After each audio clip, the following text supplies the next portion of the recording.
Iniciaremos os trabalhos com a conferência Problemáticas Educacionais e Cotidiano da e na Escola, com o professor Dr. Adriano Henrique Nuerberg. O professor Adriano faz parte do Departamento de Psicologia da Universidade Federal de Santa Catarina.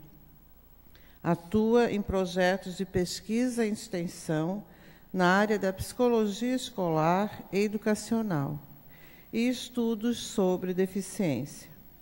Ministra disciplinas, orienta pesquisas e supervisiona estágios nestas áreas na graduação e na pós-graduação.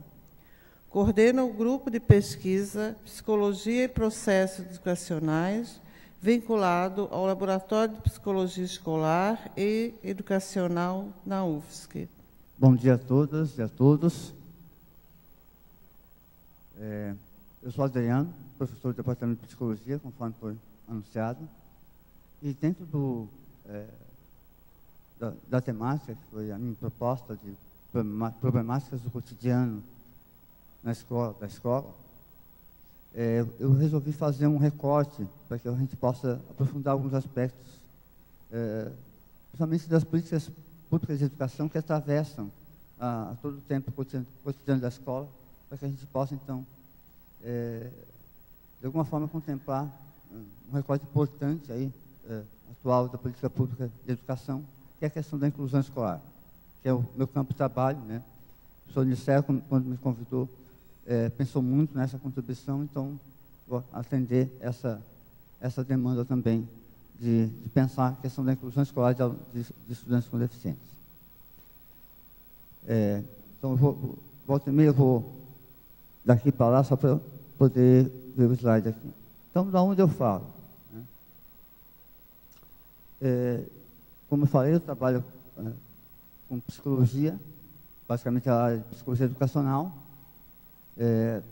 Tenho toda a minha trajetória pautada pela a intervenção e a pesquisa no campo da inclusão escolar da pessoa com deficiência, tanto na educação infantil quanto no ensino fundamental, e mais recentemente, com mais comprometimento, a questão da inclusão dos estudantes com deficiência no ensino superior. Embora, então, tenho essa preocupação em todos os níveis da educação, e venho também dividir um pouco dessa experiência com vocês, pensando na questão da inclusão escolar também no âmbito do processo de alfabetização. Além disso, também tenho trabalhado junto ao INEP com a questão da avaliação, sistemas de avaliação da educação básica, onde temos enfrentado diversas dificuldades em termos da acessibilidade do sistema de avaliação, como o Enem, como a Prova Brasil e outros sistemas de avaliação que fazem parte do nosso cotidiano. Então, também tenho trabalhado com essa questão junto ao INEP. O objetivo, então, dessa minha fala é contextualizar de forma breve a situação de inclusão escolar de alunos com deficiência, uma vez que a questão do processo de alfabetização, né, que é pauta do pacto, também envolve a todos os alunos, o que inclui, evidentemente, os estudantes com deficiência, que são alvo da política de educação especial, e também a ideia é trazer alguns elementos para pensar essa população, esses estudantes, e também o que é a inclusão como princípio do projeto pedagógico, o que é a inclusão como princípio da organização escolar. Eu não tinha muita ideia do público aqui, então não sabia bem por onde, que momento iniciar. Então, propus uma fala bem inicial, por exemplo, que contemplasse alguns avanços no campo da terminologia, né, porque esse é sempre um tema polêmico quando a gente fala das crianças com deficiência. Sempre alguns comentam, mas não é, o termo não é crianças ou alunos com necessidades educativas especiais, não é criança deficiente, não é crianças especiais. Então, é sempre uma polêmica essa questão terminológica. Sempre há muita dúvida quanto ao campo da terminologia nessa área, né? De como chamar as pessoas que têm deficiência, né? E não vou aqui, não vai dar tempo para fazer todo o histórico desse processo, mas sabemos que sempre foram terminologias propostas por aqueles que não têm deficiência. Mais recentemente é que, ouvindo os grupos sociais que representam as pessoas com deficiência, é que essa terminologia passa a incorporar e a evidenciar a própria realidade da deficiência e uma condição afirmativa que pretende valorizar e dignificar a dimensão da deficiência como parte da condição humana. O que fez com que emergisse, que se constituísse, se consolidasse o termo pessoa com deficiência como uma opção do grupo social que vive a realidade da deficiência. Então, a razão principal para não mais usarmos termos bem consolidados como necessidades educativas especiais e outros termos, né, diz respeito a uma escolha, a um respeito ao que foi incorporado na legislação, né, que ouviu essa demanda do grupo social, incorporou o termo pessoa com deficiência como uma escolha desse grupo e, sobretudo, por um respeito antropológico, no sentido de adotarmos um termo de referência que é de escolha do grupo a qual nos referimos. Esse é o fator mais importante. Ou seja, além do termo pessoa com deficiência ter sido incorporado, né, o termo pessoa com deficiência e seus correlatos, como estudante com deficiência, criança com deficiência, além de eles terem sido incorporados pela legislação, principalmente pela Convenção sobre os Direitos da Pessoa com Deficiência, que é o principal documento hoje nessa área, documento que tem valor de emenda constitucional, né, além dessa questão da legislação, temos também esse respeito antropológico, como eu falei, da gente adotar o termo em que as pessoas com deficiência, nos seus órgãos representativos, como o CONAD, elegeram como um termo que deve ser usado por todos nós referir a eles. Então, é por isso que hoje a legislação mais atual usa o termo criança com deficiência, aluno com deficiência, e algo que também já atravessa a legislação mais atual, reconhecendo os termos estudante e aluno com deficiência. No caso da educação infantil, criança com deficiência, né? Embora ainda usamos a questão de necessidades educativas especiais para circunstâncias em que não há um diagnóstico fechado, o que é muito comum no campo da infância, né? Bom, para os que não conhecem bem essa realidade, né, porque vivemos um histórico de segregação que nos fez não ter muito acesso a informações desse grupo social, a população com deficiência, segundo os dados do Censo 2010, tem esse contingente de 45 milhões de pessoas que declaram ter algum tipo de impedimento de natureza física, visual ou intelectual. Cruzando os dados do IBGE com outras informações e contextualizando os próprios dados do IBGE, sabemos que o contingente de pessoas que efetivamente têm uma deficiência é da ordem de 13 milhões de pessoas. Então, as pessoas que reconhecemos como o cego, o cadeirante, estão compondo esse contingente de 13 milhões de pessoas. O que nos importa mais nesse momento, né, dado o recorte que a gente está propondo aqui, é o fato de que a população de crianças e adolescentes, ou seja, a população em idade escolar, que é aquela que nós abrangemos, né, é da ordem de 2 milhões de crianças ou adolescentes com deficiência. Então, quando a gente cruza esses dados com os dados de matrícula do centro escolar, a gente vê que boa parte dessas crianças e adolescentes não está na escola. Porque o número de crianças, o número de matrículas de crianças e adolescentes com deficiência não atinge ainda 1 milhão. Está na ordem lá de 600 a 800 mil matrículas de crianças com deficiência.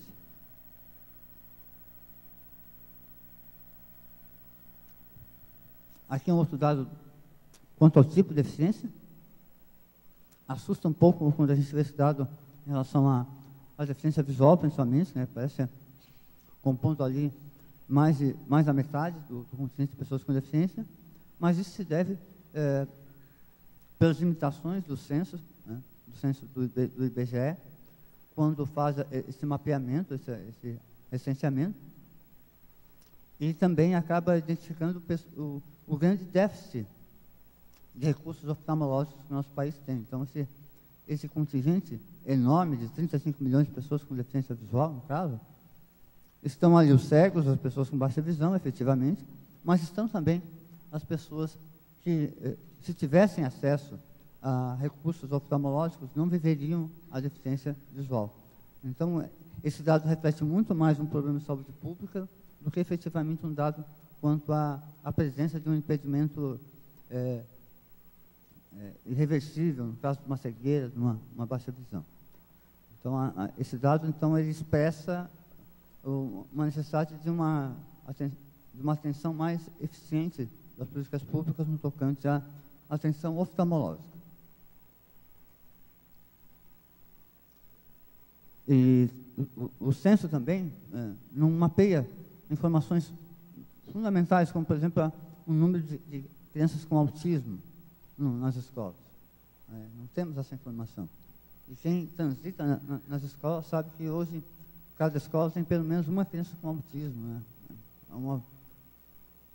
Quase que uma verdadeira epidemia de autismo, e esse dado não aparece no censo porque não é mapeado. E quando a gente pensa a situação desse contingente populacional, os dados são bastante preocupantes. Esse relatório que eu estou mostrando aqui é um relatório onde aparecem crianças na capa aparece uma criança com deficiência em meio a outra sem deficiência, mostra dados muito preocupantes quanto à situação dessa criança. Ou seja, uma criança que está mais vulnerável do que outras a uma série de situações de violência, de exclusão. E isso se deve especialmente à história de segregação que essa criança sofreu. Vem sofrendo, a criança com deficiência como categoria. Né? Então,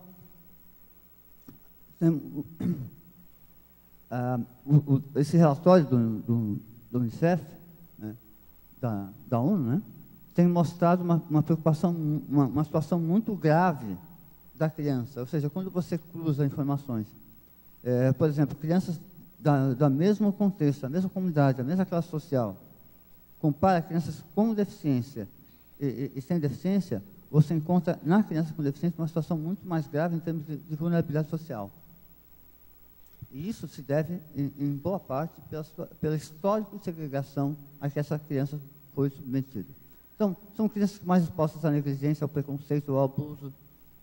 Quando a gente infere trabalha esses dados, impondo, além dessa categoria de deficiência, a questão de gênero, vemos que as meninas com deficiência são ainda mais vulneráveis que os meninos com deficiência, por exemplo, ao abuso sexual.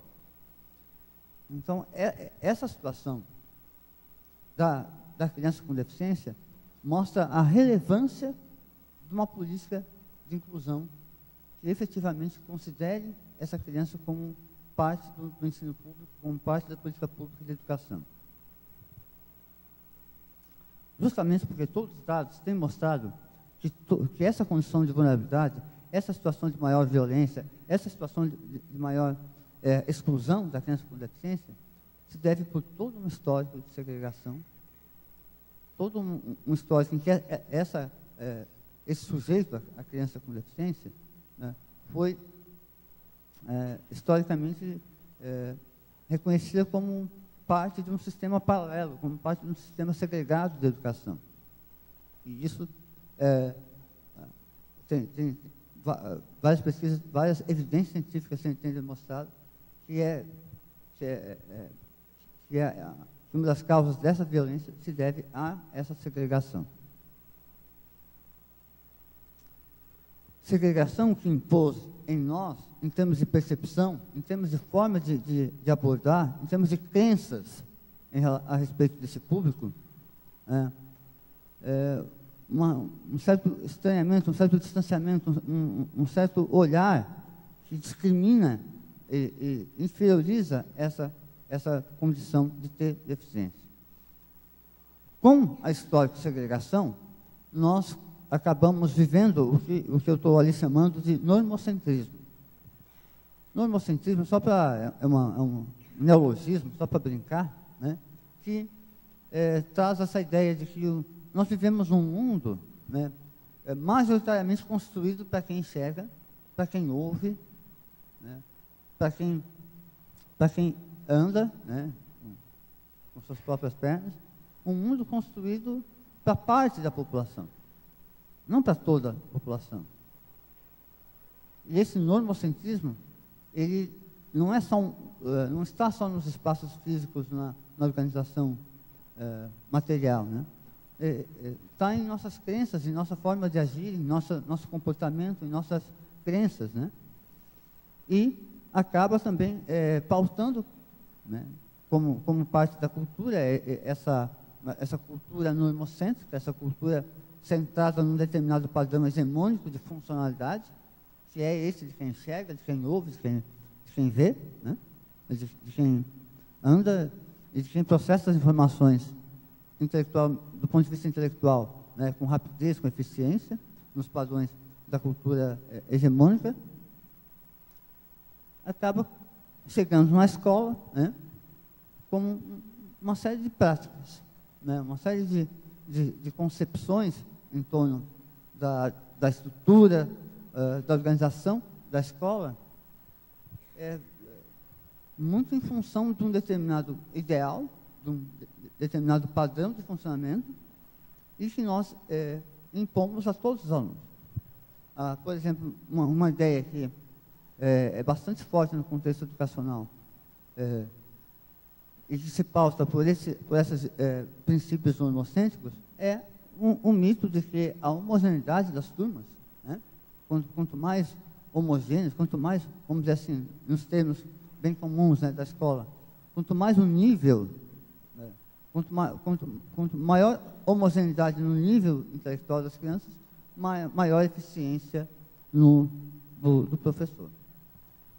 E sabemos que isso é um ideal impossível de alcançar, porque o desenvolvimento é um processo dinâmico, a todo tempo, a cada mediação, as crianças manifestam a sua heterogeneidade, a sua compreensão distinta, além de terem também formas muito singulares de percepção dos conteúdos, das experiências, dos conceitos que estão sendo trazidos.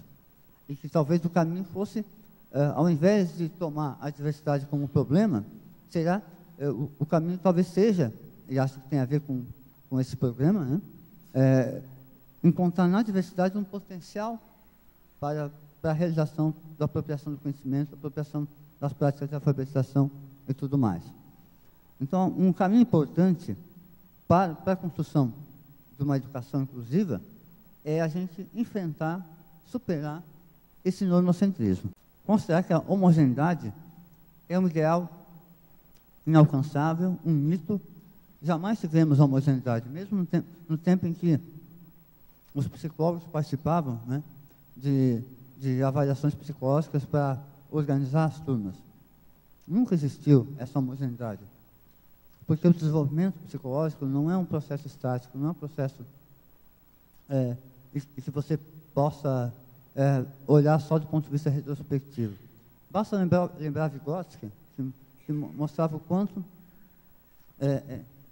considerar apenas essa dimensão do desenvolvimento consolidado, do desenvolvimento efetivo, é extremamente reducionista e não contempla a dinâmica que é o próprio desenvolvimento das funções psicológicas superiores.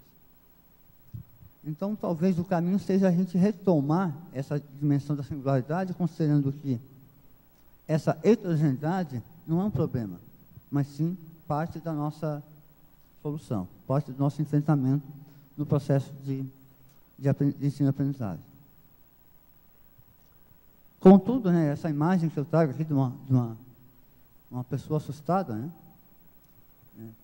tem a ver um pouco com um sentimento que eu percebo em muitos professores, não só no ensino fundamental, mas também aqui no ensino superior também, né? Que é justamente essa situação de insegurança, de medo, que muitos professores têm diante da nova realidade. Por exemplo, esse ano você vai ter uma criança cega, esse ano você vai ter um aluno com surdez, esse ano você vai ter um estudante com autismo. Muitos professores,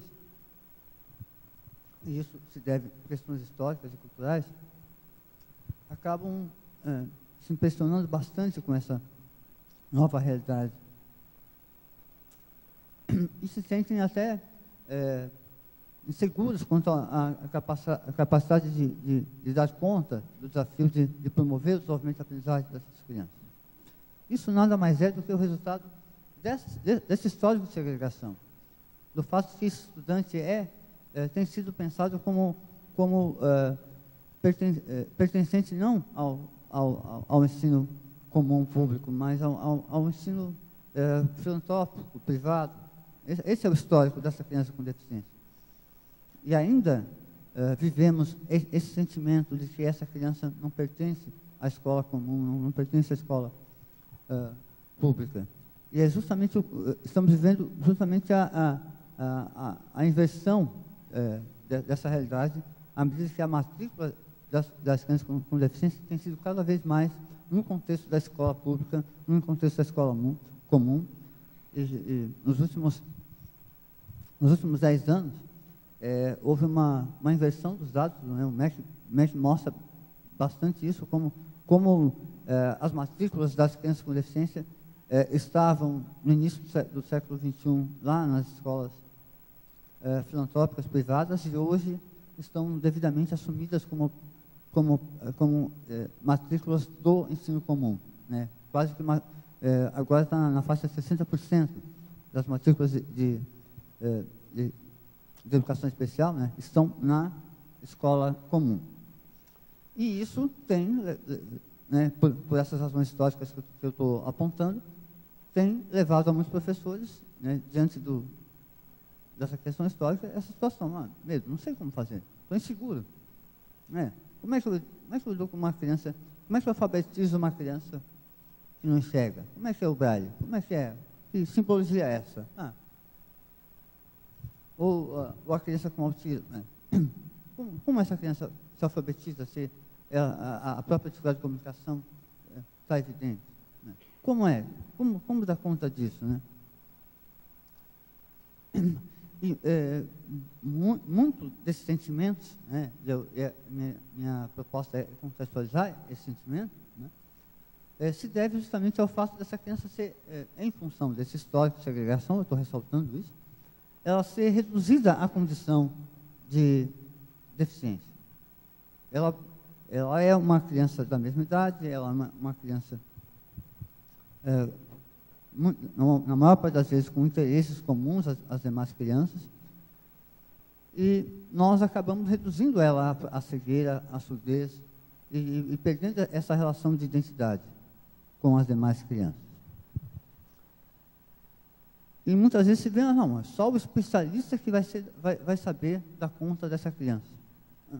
Esse conceito, né, só o especialista vai saber dar conta do processo de ensino-aprendizagem, também se deve a essa redução da criança com deficiência àquele impedimento de natureza física, intelectual ou sensorial. O especialista tem uma outra função nesse contexto, né? O especialista né, principalmente nas propostas de educação colaborativa, tem um outro papel aqui, né? Muito mais no sentido de subsidiar alguns encaminhamentos, de atuar no planejamento do professor, mas não de se adonar ou de ser o único capaz de promover o ensino e aprendizagem dessa criança. Então, chama a atenção para esse impacto subjetivo que a questão da inclusão tem gerado em muitos professores, em seu contexto, em sua gênese histórica. Né? Ou seja, no momento que nós vivemos, esse sentimento só existe, né, porque efetivamente, essa criança foi considerada como fora do ambiente do ensino comum e agora tem o seu direito reconhecido de conviver com as crianças conviver com seus pares, né? Conviver com as crianças da mesma comunidade, da mesma geração.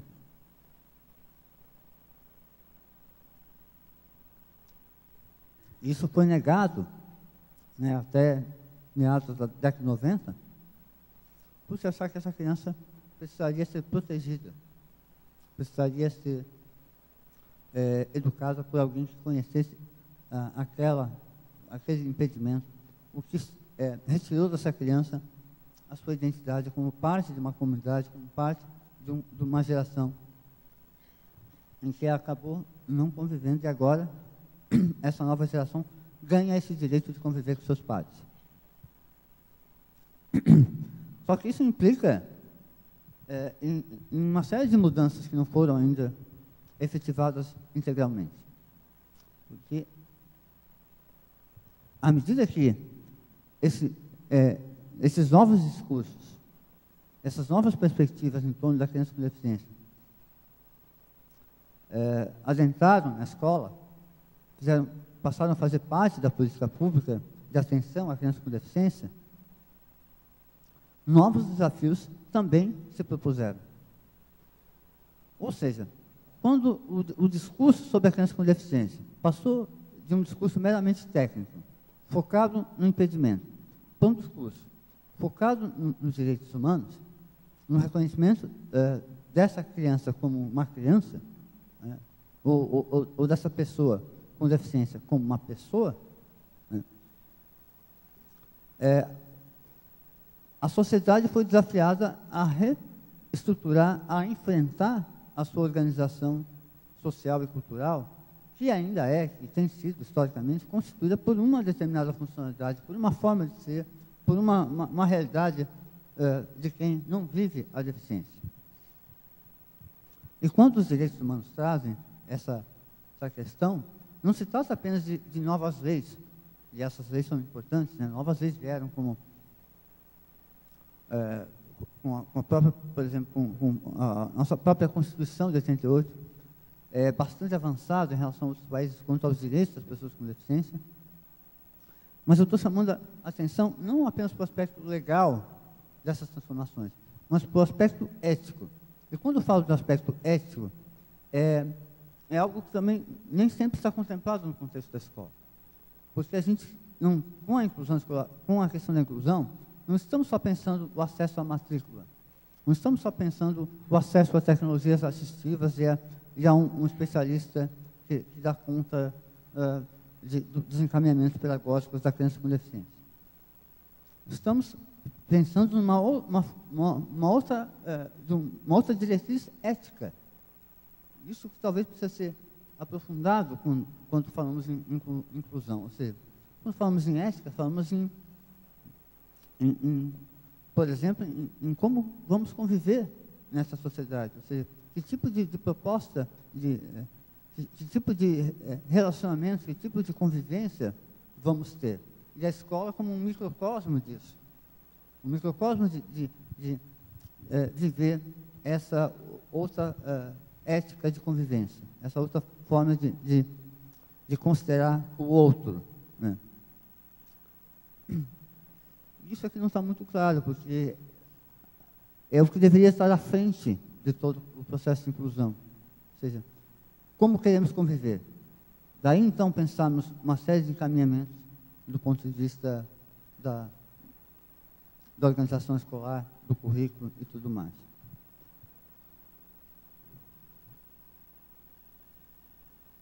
Uma outra coisa importante é a mudança em torno das concepções sobre deficiência. Isso também tem mudado fortemente nos últimos anos. Porque a questão da deficiência sempre foi um tema do campo da educação especial, sempre foi um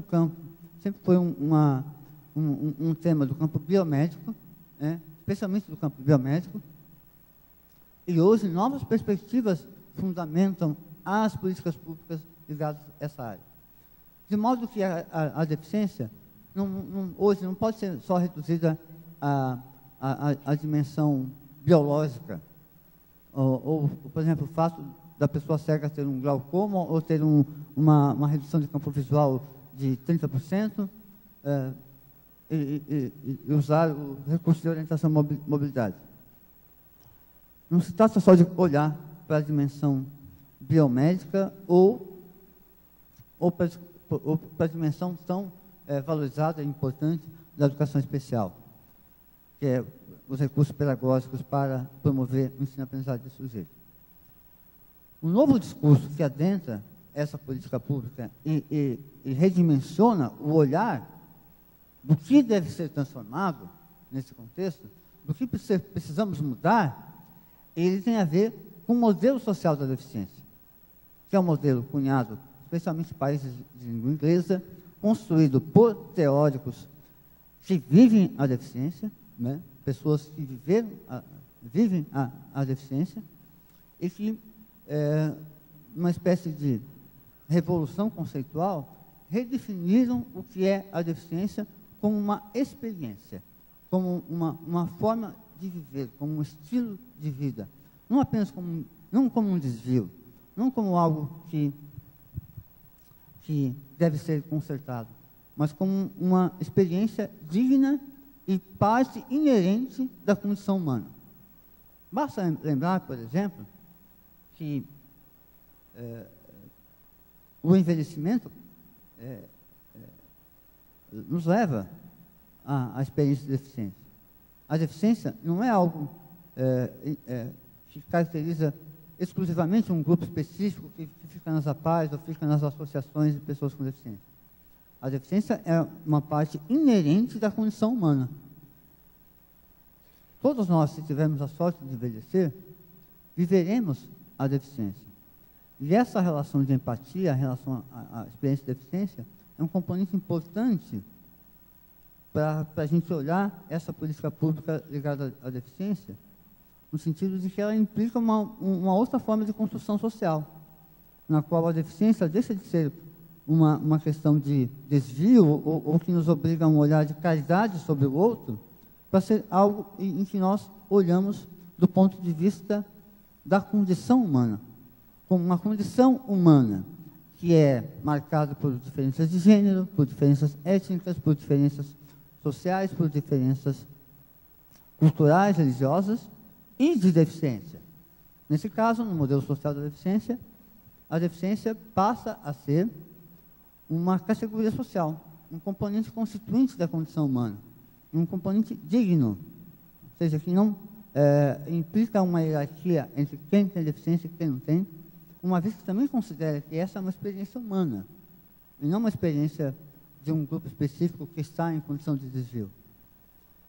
Esse discurso, então, essa nova perspectiva sobre a deficiência, ela ainda não foi, no meu ponto de vista, totalmente reconhecida no âmbito da política pública no tocante à criança ou à pessoa com deficiência.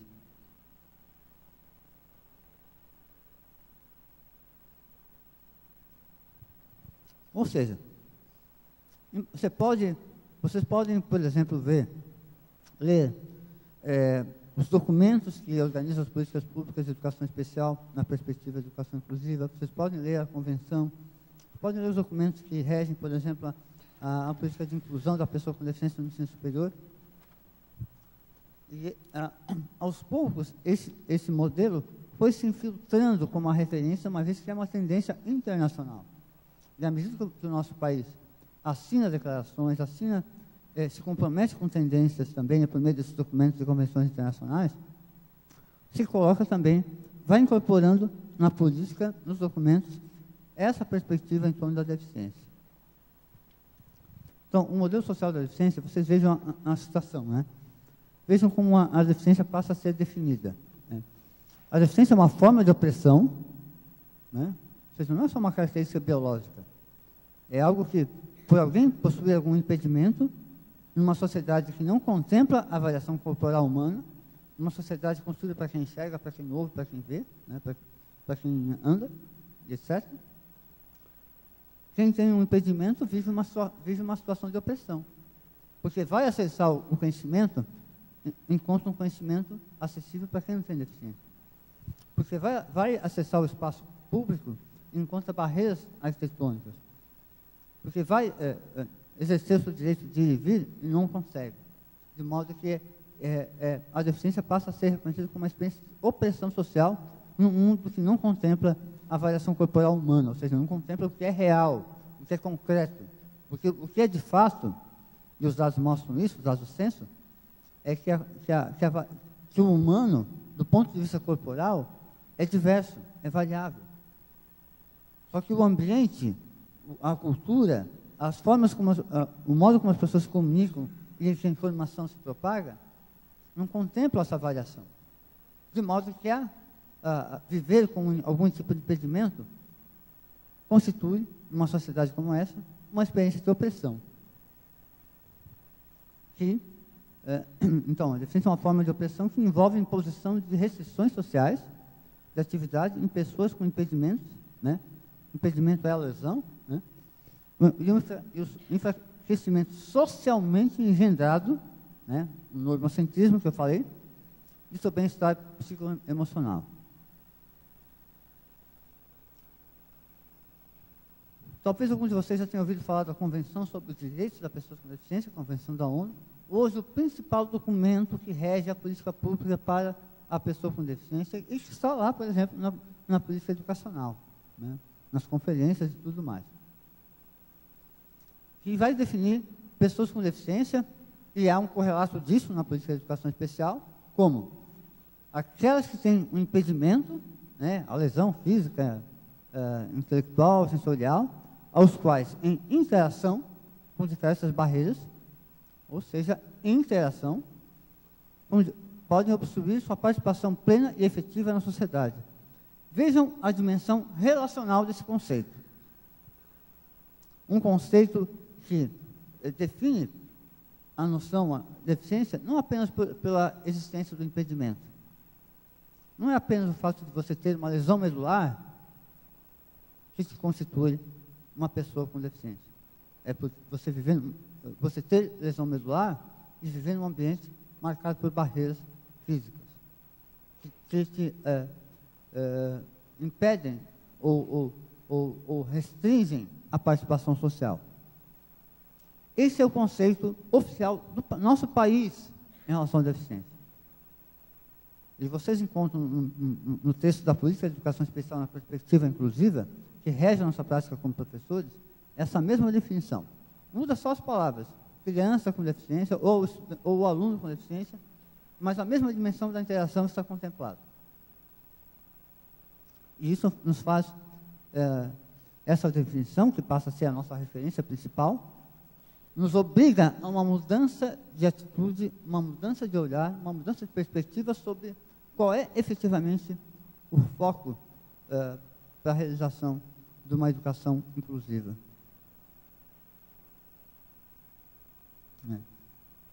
Aí só os dados que eu já havia falado, né? Ou seja, nós vivemos um paradoxo hoje, porque do ponto de vista quantitativo, as matrículas das crianças com deficiência estão lá na escola. Vocês são professores, vocês com certeza vão lembrar das várias crianças com deficiência que a sua escola tem. E se não tem, terá. Né? E nesse quantitativo aí vocês percebem no slide, né?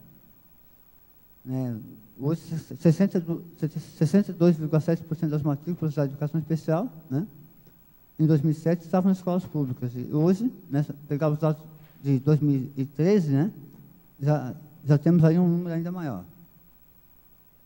Mas um número ainda aquém, né, do número dos 2 milhões de crianças e adolescentes que estão em idade escolar. E, portanto, nós temos aí quase que 1.200.000 crianças com deficiência que sequer estão acessando algum sistema educacional. O que é muito preocupante.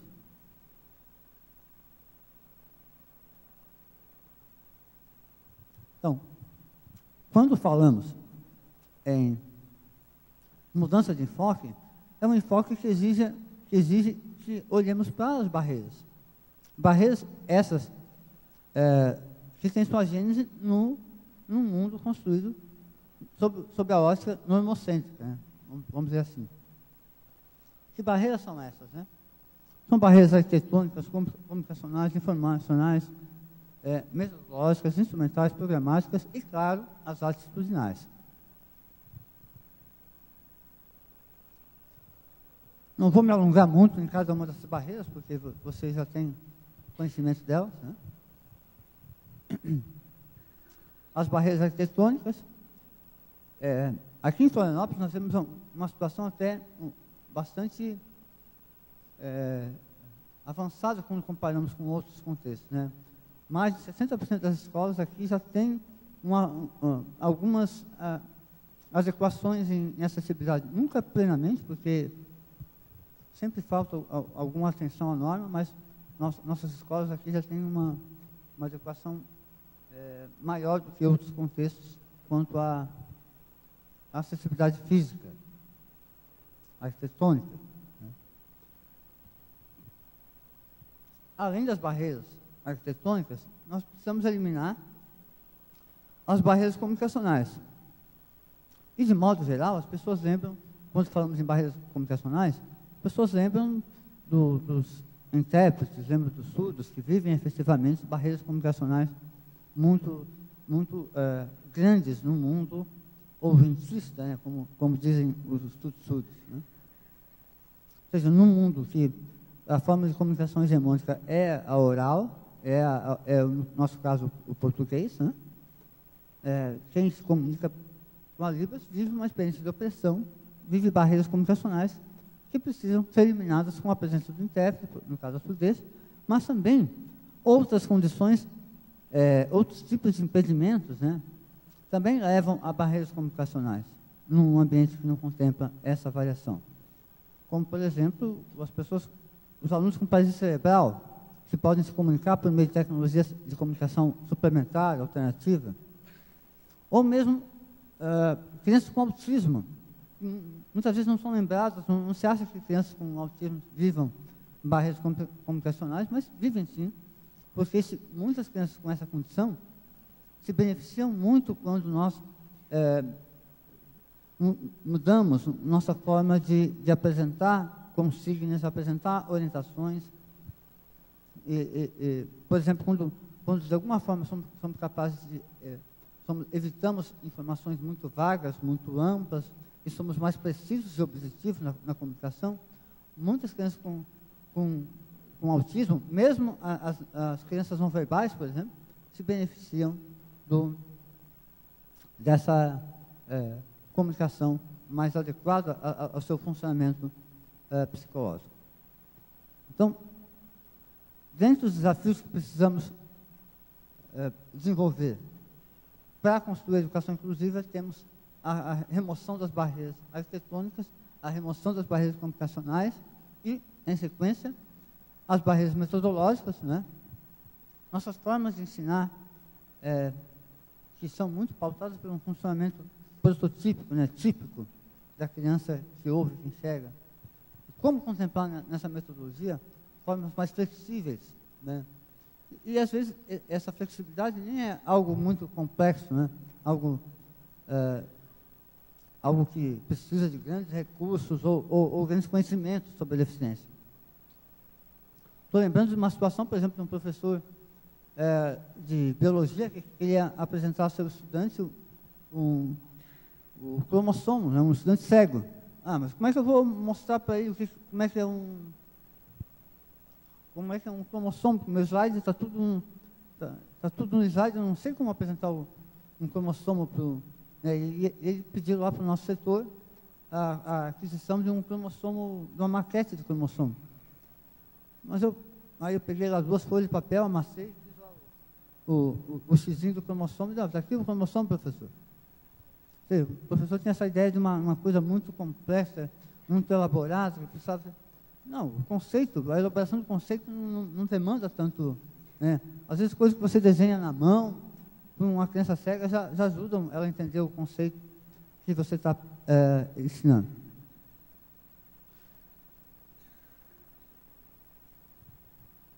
Às vezes é só, você pergunta para a criança que ela mesmo sabe como é que ela pode aprender. Ou você observa com suporte, com o professor de educação especial, como é feito, e já incorpora, não demanda o conhecimento, uma especialização em deficiência visual para dar conta disso. As barreiras instrumentais também, né? Os nossos recursos materiais, os nossos recursos tecnológicos, os nossos recursos específicos podem ajudar muito nesse momento, né? No uso do computador, no uso de suportes para mobilidade, de comunicação. Ali vocês têm um mapa mundi em alto relevo. Precisamos também desse suporte material para que possamos ter facilitado o nosso processo de ensinar e aprender na construção de uma educação inclusiva.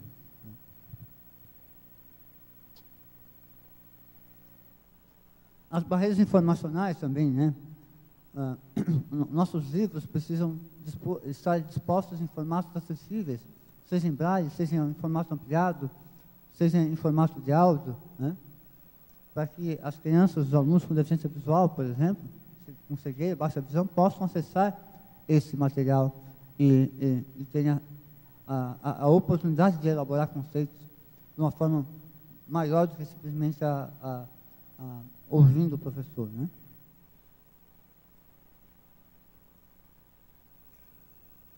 E especialmente as barreiras atitudinais, né? Que são esses preconceitos, por exemplo, o descrédito em relação à capacidade de ensinar da criança com deficiência, né?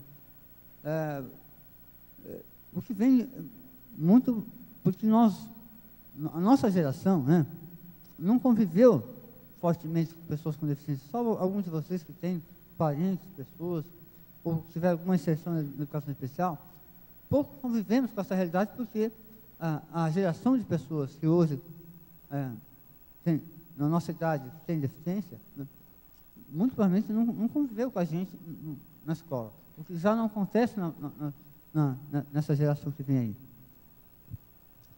Então, nós, em função desse histórico, sempre colocamos esses sujeitos como uma austeridade radical, como outros que não temos uma relação de identidade.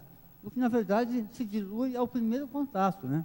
Quando você conhece uma pessoa com deficiência, você vê que é uma pessoa comum, né? Não aquele mito que se constrói em torno dela, né? Do cego, que é um místico, do surdo, que não sei o quê.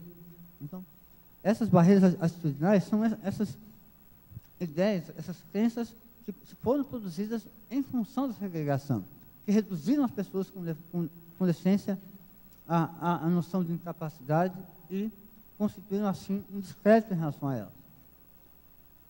Sabemos que, se forem dadas as oportunidades, se tiverem recursos específicos e se tivermos a capacidade de flexibilizar o currículo, considerando essa variação, as crianças aprendem e avançam e ainda nos tornam melhores professores, né? Uma vez que fazem com que né, essa experiência nos faz mais capazes de usar todo o nosso potencial de didático, todo o nosso potencial de ensinar uma amplitude maior de possibilidades, né?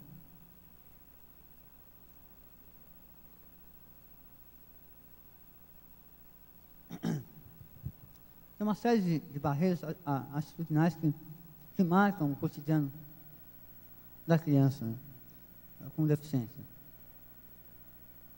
A ideia, por exemplo, que a presença de uma criança com deficiência ameaça o aprendizado das outras crianças, por exemplo, isso é um grande equívoco que reduz aquela criança à incapacidade, é o que a gente chama de um contágio osmótico, né? Como se aquela dificuldade fosse contagiar as outras crianças. Não é verdade, né? As crianças com deficiência as pesquisas têm mostrado o quanto a inclusão escolar promove o desenvolvimento da aprendizagem das crianças e o quanto a criança sem deficiência desenvolve uma série de atitudes de solidariedade, de comunicação e de convivência, né, que até então a nossa geração, por exemplo, não teve a oportunidade de aprender. Outras ideias, por exemplo, um outro preconceito é a ideia de achar que toda criança aprende do mesmo jeito, porque toda criança com deficiência visual aprende só daquela maneira. Não, é uma criança singular, como qualquer outra. Então, alguns recursos podem ser os mesmos, o braille, a ampliação, mas o modo de elaborar, as experiências que a criança traz são distintas. Então, as barreiras atitudinais, eu diria que são as principais até. Por trás de todas as outras, se inscrevem as barreiras atitudinais, como a fonte, como a base de todo o universo de barreiras que prejudicam bastante no momento histórico atual a participação e o aprendizado da criança com deficiência na escola. Para isso precisaríamos trabalhar muito mais, né? Só essa parte aqui levaria aí mais algumas horas para a gente trabalhar, porque são inúmeras barreiras, inúmeras crenças sobre a criança com deficiência que dificultam bastante ao educador a realização do seu trabalho, do seu ofício, de ensinar, seu comprometimento com aquela criança.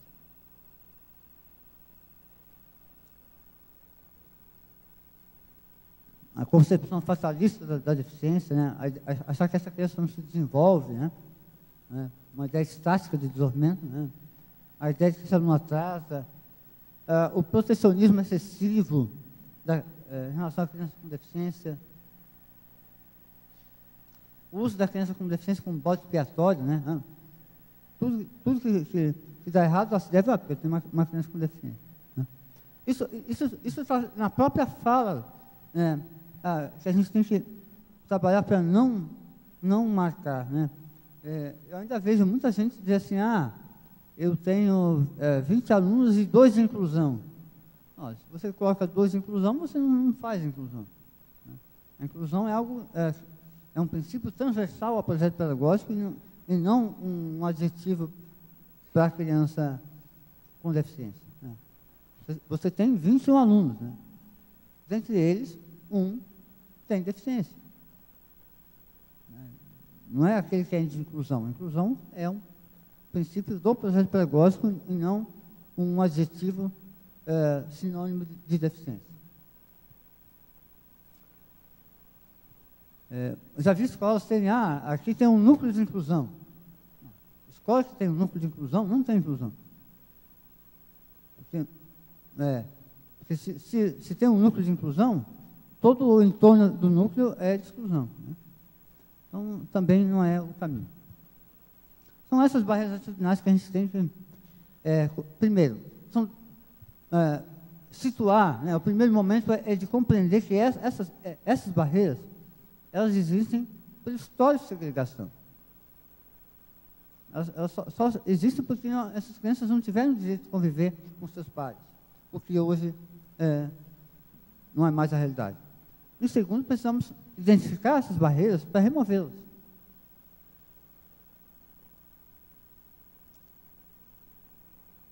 Ali eu falava de que, mesmo, por exemplo, uma das ações principais para efetivar a política de inclusão é a contratação de professores, né, o auxiliar de classe, o segundo professor.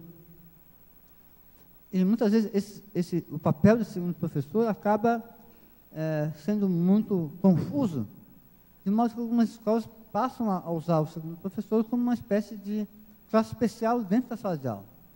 Também não é o caminho. Né? Constituir uma classe especial dentro da sala de aula acaba sendo uma forma de reinventar a segregação. Então, também não é o caminho. E eu estou chamando novamente aqui o relatório da ONU sobre a criança com deficiência, que mostra justamente que as experiências, né, os contextos em que a inclusão tem dado certo, tem mostrado que tem encontrado resultados muito interessantes em termos de diminuição da violência, da vulnerabilidade dessa criança.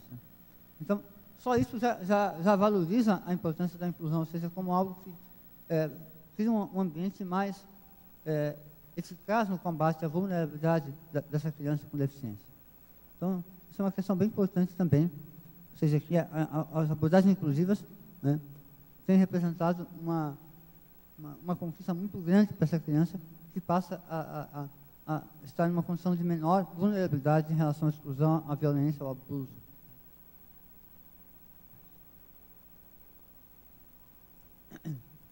Além de toda a conquista da participação social e da contribuição social. Porque vocês podem ter certeza que, à medida que nós fomos enfrentando a atual realidade difícil da inclusão escolar, porque o que a gente tem é um professor ainda carente de recursos para tanto pessoais quanto técnicos para dar conta da inclusão.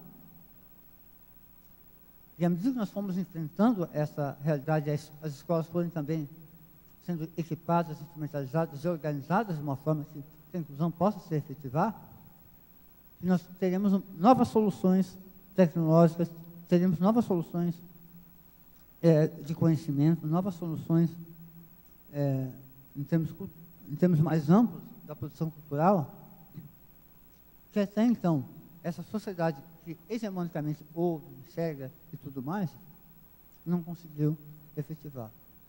Eu digo que a nossa sociedade ganhará muito, né, futuramente, quando essa geração que viverá o impacto da inclusão puder efetivamente dar a sua contribuição social. E aí nossos recursos serão, né, nossas formas de conviver, nossas formas de produzir tecnologia e cultura serão completamente outros. Por isso que os caminhos para o enfrentamento não há outro, né? Muitos de vocês podem dizer, mas eu não fui preparado, não tenho essa formação, não dou conta do ensino da criança com deficiência, né? Mas isso, é preciso reconhecer que isso só se deu porque a nossa formação, nossas condições de escolarização ainda supõe um determinado padrão ideal de aluno que não dá conta nem do aluno que não tem deficiência, né? Essa é a realidade. Embora a gente está vendo avanços, eu até considero o pacto um dos caminhos para esse enfrentamento, né? Então, quais são os caminhos? Pensar no conviver, né? E identificar as barreiras, né? Pensar em termos de mudança de concepção, conviver na diversidade, né? E identificar essas barreiras e, aos poucos, ir eliminando essas barreiras. É preciso também conhecer que, quando a gente fala em direitos humanos, não se trata apenas de direitos, no sentido da legislação.